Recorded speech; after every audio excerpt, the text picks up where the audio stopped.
He's gonna get. He's gonna fight me. He's a big Viking. He thinks he's awesome.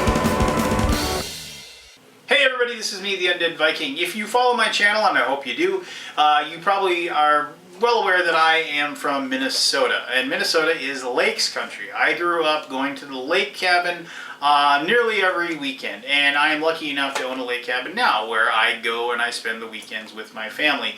We spend a lot of time boating around the lake, and we just going fishing and going swimming and all kinds of things like that. It is just a way to relax and just kind of leave the stuff at home, leave your job at home kind of thing. But one of the things about the lake cabin that I grew up with was the fact that, like, if it wasn't the best weather or once the sun went down, there wasn't a lot to do, and so we played a lot of board games and played a lot of card games at the lake cabin. And because there were a lot of kids, we would play games like Spoons. Now, if you don't know what Spoons is basically a card game where you are going through an entire deck of cards and you're trying to get 4 of a kind. As soon as you have 4 of a kind, there are spoons in the center of the table, enough spoons minus 1 for the number of players. So you have 5 players, there's 4 spoons in there, and as soon as you have 4 of a kind, you reach up and you grab one of the spoons. And so basically you have the card, you look at it, you put it on, you look at it, you put it on, you look at it, put it on, and eventually you get 4 of a kind, you grab a spoon, and if you have a spoon, you don't get it's kind of like horse, the basketball game of horse. Like if you don't have a spoon, you get an S, and then a P, and then an O, and then an O, and then an N, and then an S, and then you're out. And so you basically play the game until one person manages to stay alive and the other people will lose. But regardless, that kind of dexterity aspect of Spoons is where Wizard Thieves comes into play. Wizard Thieves is also a game where you are going to be flipping cards into a middle of a table, and when there are matches on the table, the players are going to use dexterity basically to put their hand on the table to try to collect cards. If you run out of cards, you are considered to be out, and then, well, not technically out, you can still stay in by getting cards back. There is a way to eliminate yourself by making bad choices, but when I show you how to play the game, you'll figure that out. But it is a game that, like, basically takes about 2 minutes to teach, not even that maybe, and the game itself takes only about 10 minutes to play. So even if you do get eliminated, you can just reshuffle it and go right back at it, and it's a lot of fun. So ostensibly the theme is that each person is a wizard and you're a wizard thief, and you are trying to collect treasures and gems. Now, when gems match on the table, like, you are going to, once again, like as I said, put your hand down there and trying to match up and trying to claim the pot. There are other cards like treasure cards and magic spell cards that will have different effects as you play as well. But this conversation here, right now where I've talked, probably would take longer than it would be for you to teach Wizard Thieves in person to somebody else. So let's just go ahead and show you how the game is played, and we'll come back here and I'll tell you why I dig it. Alright, let's learn how to play Wizard Thieves. Now, the rules to this game are really, really simple, and it is pretty straightforward, but it is one of those games where you have to pay attention and you have to be on your toes if you're going to win.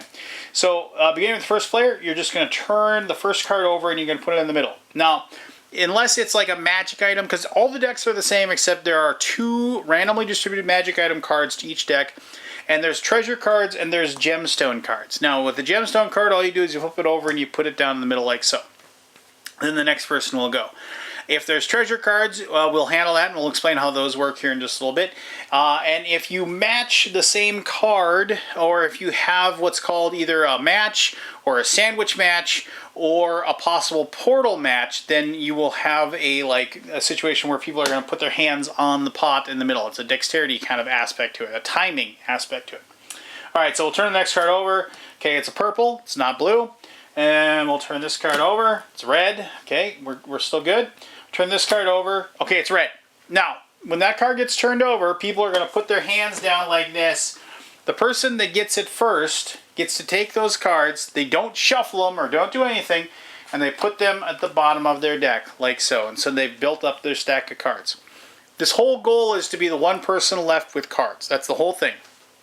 So the next thing we're going to do is we're going to flip over. We've got a purple. And, okay, we got a treasure card. Okay, so this is a treasure card, and what that tells is the next person in line, depending upon the number, this is a 2, they get to turn 2 cards over, and if either of those cards is a treasure, then we'll go on to the next person. So, but you stop as soon as you have a treasure. So if this first card is a treasure, let's see what we get here. It is not a treasure.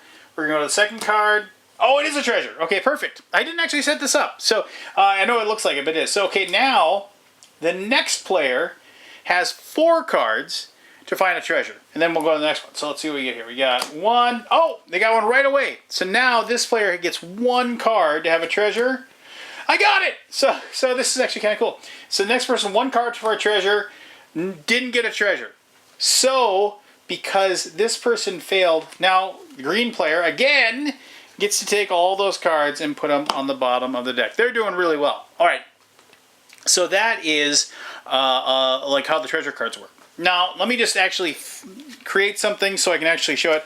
So let's just do this. I'm purposely making this happen so you can kind of see, and I'm going to look for another yellow gem here so you can see a sandwich mark here. And there are things like this one will come out and like people will see it and they think it's yellow and it'll fool them. So that one won't be. Here, I didn't find another yellow one here. Let me find a yellow one in here. All right, so then if you have a situation like this and you're paying attention, now normally you're not supposed to have them spread out like that. You're supposed to put them one on top of each other like this. But if somebody was like, oh, I'm almost positive that card was a yellow one and you're getting a sandwich, they can once again put their hand down, and if it, like this one would work. This would be work because it's sandwiched between these two, and then that player would get those. That's the third type of grab that you can do. All right, so now the magic items. So magic items, let me just find some magic items here. So each one's going to have 2 magic items to begin with. All right, so there is this card, which is the King Treasure. If you turn over, if you are in a situation where you have to turn over a treasure card, and you turn over a King Treasure card, you automatically win the treasure. The person after that, notice how it says ×0. The person after you doesn't get to draw any. You get to take all the cards. If there was a King Treasure, if there was a treasure challenge, and you'll get those cards. Here is a portal. Good, I wanted to show you this. So a portal, when a portal happens, what happens with a portal is you're going to take this card that represents the portal. You're going to put it to the side of the board there, or just so everybody can see it.